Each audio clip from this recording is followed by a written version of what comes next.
quand le temps nous échappe. L'espace-temps, voilà un bien grand mot.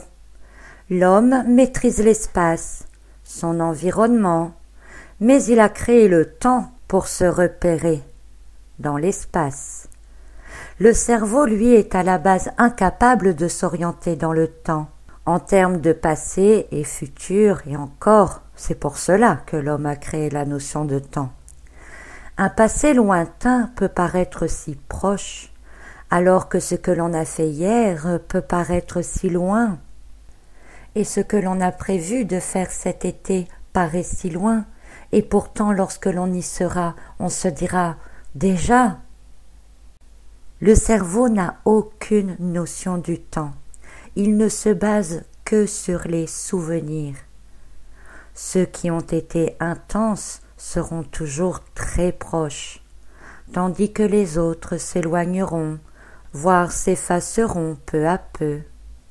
Je ne sais pas pourquoi je vous parle de cela aujourd'hui, mais il y a des jours pendant lesquels je vis ce que j'appelle une distorsion du temps. Peut-être cela vous arrive-t-il à vous aussi. Ces jours-là, des heures disparaissent. Mais le plus difficile à vivre dans une journée comme celle-là, c'est de ne plus savoir où l'on en est. Tout s'arrête, car le temps n'existe plus. Le soir, on a l'impression qu'il va être midi.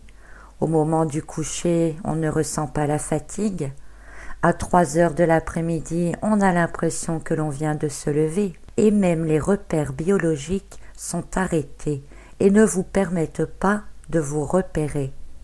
Vous n'avez pas faim, votre corps ne vous réclame pas de quoi se recharger. Impossible de savoir à quel moment vous vous situez dans la journée. Le temps passe différemment entre la pendule et votre réalité. Quand presque 2 heures ont passé sur la pendule, alors que votre activité a duré 30 minutes. Non pas que vous ayez mis plus de temps pour faire votre activité, car pour vous, réellement, elle a duré que 30 minutes. Alors où sont passées ces heures perdues? Que s'est-il passé? Pourtant, vous êtes conscient, vous êtes éveillé, puisque vous ne dormez pas. Et vous n'y comprenez rien, parce qu'en fait, il n'y a rien à y comprendre. Car si nous n'y comprenons rien, c'est que le temps ne s'explique pas. Et s'il ne s'explique pas, c'est tout simplement parce qu'il n'existe pas. Mais vous restez avec une drôle de sensation, celle qu'il vous manque quelque chose, et il vous est impossible d'expliquer quoi.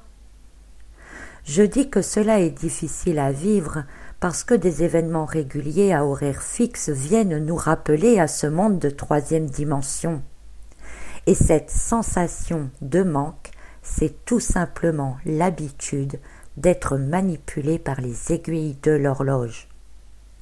Ailleurs, dans d'autres dimensions, le temps n'existe pas. Et le temps que vous avez passé à faire votre activité de 30 minutes alors que 2 heures sont passées sur la pendule, c'est parce que vous l'avez réalisé dans la 5e dimension. Et dans cette dimension, les activités que vous avez se font autrement. Beaucoup pensent que la loi de l'attraction, le pouvoir créateur, ne fonctionne pas parce qu'ils ne voient pas les résultats assez vite. Mais si le temps n'existe pas, vos résultats sont déjà là. Quand vous vous imaginez sur la plage cet été, vous êtes capable de déjà vous y voir parce que vous faites appel à la fois à votre souvenir et votre pouvoir créateur. Oui, vous créez un souvenir futur. Mais un souvenir, par définition, c'est bien quelque chose qui a déjà eu lieu. Alors si vous êtes capable de créer un souvenir futur, c'est qu'il est déjà passé. Mais en fait, il a lieu dans le présent, puisque c'est maintenant que vous êtes en train de l'imaginer. Restez dans votre pouvoir créateur. Tout finit par se réaliser tôt ou tard. Car tôt ou tard, finalement, n'existe pas. Alors on peut dire que tout est déjà là. Entrez et restez dans la 5e dimension. Laissez-vous porter par ces énergies différentes. Ainsi, l'instant entre la création et la réalisation peuvent être presque instantanés. Ainsi, vous ne vous découragez jamais. vous continuez à créer toujours plus. Soyez, exprimez votre pouvoir de création et oubliez le temps qui n'existe pas.